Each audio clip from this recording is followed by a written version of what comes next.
Unajua nakupenda. Kweli. Bwana. Hapa kwa free.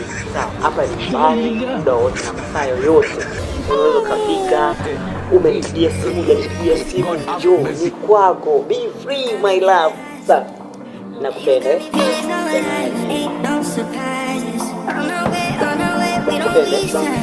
Unajisikia nyumbani. Hapa ni yani unajisikia free kabisa.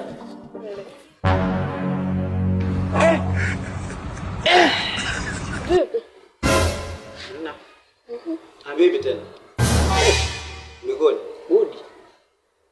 Bora kama itifaki azingatiwe. Itifaki. Aujourd'hui aussi c'est un autre jour. Nikuongeleshe au nikwambie nini ili uweze kuelewa.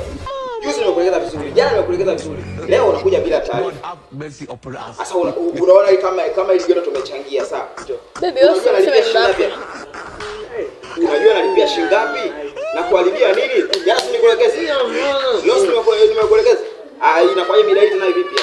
Haya, nilizike na nini? Mimi nakuelekeza wewe. Ile kambaliga zako. Wewe chauke mangala huko. Usifanye. Haribia, unaona kama mimi na nani. Nakuharibia na kuelekeza sina kutetea wewe. Unaona kama mimi na. Sina kutetea wewe. Ili unanitetea. Wazazi wako wanakutegemea mikoani huko. Acha ujinga. Nishakuelekeza. Njoo wewe sasa. Ndio kufanyaje?